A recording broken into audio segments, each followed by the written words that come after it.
For as long as anyone can remember, the residents of the rugged Isle of Carpathia have been at odds with the mysterious and ape-like monsters known as Ochi. That begins to change when Yuri, a young girl from a broken family, finds a baby Ochi lost and injured in the forest. The creature is smart and friendly, and Yuri begins to think that these Ochi aren't as monstrous as she's been led to believe. She decides to return the baby Ochi to its family on the other side of the island, which kicks off an adventure that unexpectedly mends her own family as well. The Legend of Ochi is a throwback to the fantasy adventure films of the 1980s, and it tells a heartfelt story full of incredible practical effects. Characters display bravery, compassion, and eventually, forgiveness. So why is it on our teen nominee list?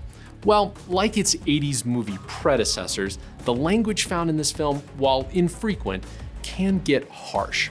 There's some intense peril here as well, and the film's commitment to its practical effects only makes that danger feel more real. And to be frank, there are a few moments in The Legend of Ochi that are downright strange. The Legend of Ochi won't be for everyone, but those who navigate those issues will find an endearing adventure with hopeful and heartfelt messages about the importance of family. Well, in the Netflix movie K-Pop Demon Hunters, we see a trio of singers who double as demon slayers.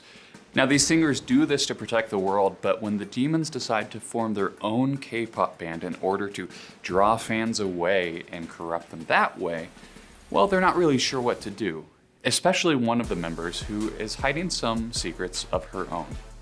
Now, K-Pop Demon Hunters, we understand, is a very controversial pick on this list because it has divided the Christian audience in half. But because we interpreted the movie as having a very biblical depiction of how hidden shame can bring us down and how it must be exposed to the light, we felt that the movie at least warranted a discussion and a nomination so that we can dive into it a bit further. And because we understand that this movie definitely requires a lot more discernment than a child may be able to muster, we've decided to place it into our teen category for consideration.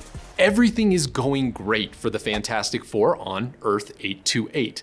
They're the world's protectors, universally beloved.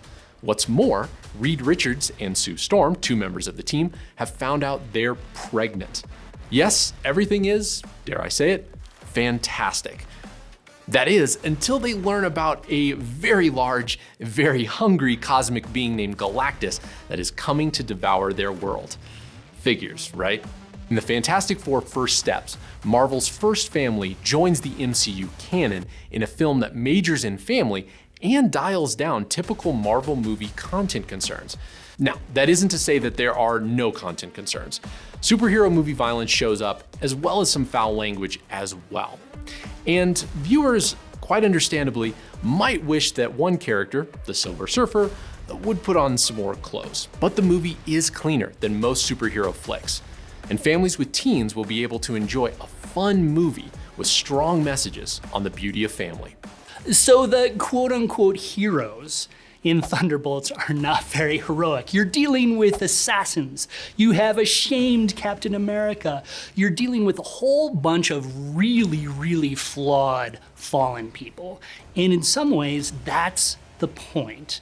When we talked about the Fantastic Four First Steps, we saw some heroes who were truly heroic, people who you could aspire to. These heroes, they are in some ways a lot like us. Not that we've killed a lot of people, but when you're talking about sort of that idea of a fallen person who's trying to do better, who's trying to take a step to furthering themselves, making themselves better, that's kind of the space that we're all in, right? Every day we fall down, every day we get up and try again and try to become a little bit closer to the person who God wants us to be. That's one of the things that resonated with me in Thunderbolts.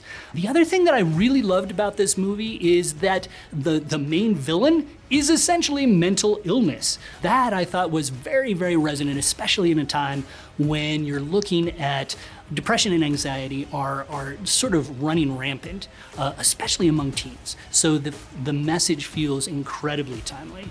Now, this movie has plenty of pitfalls. There are a lot of problematic elements. It's probably a little bit worse than your typical superhero movie, but those themes, the idea of trying to be a better person, the idea of actually beating the things that you face with love as opposed to fisticuffs or superpowers, that really resonated with me, and that's why it's here for Best Movies for Teens. It's 1969, and Dr. Audrey Evans has just accepted a position at the world-renowned Children's Hospital of Philadelphia. She arrives on the job full of ideas and optimism, eager to push the bounds of cancer research and treatment. Now, suffice to say, she does encounter plenty of challenges along the way, mostly in the form of bureaucratic red tape. But Audrey perseveres through those challenges to provide better care for her patients.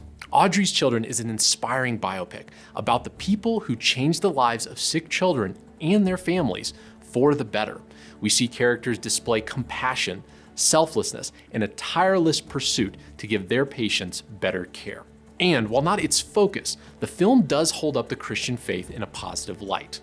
The film does revolve around the subject of pediatric cancer, and we do see several sick children throughout the film, which can make it a tough watch.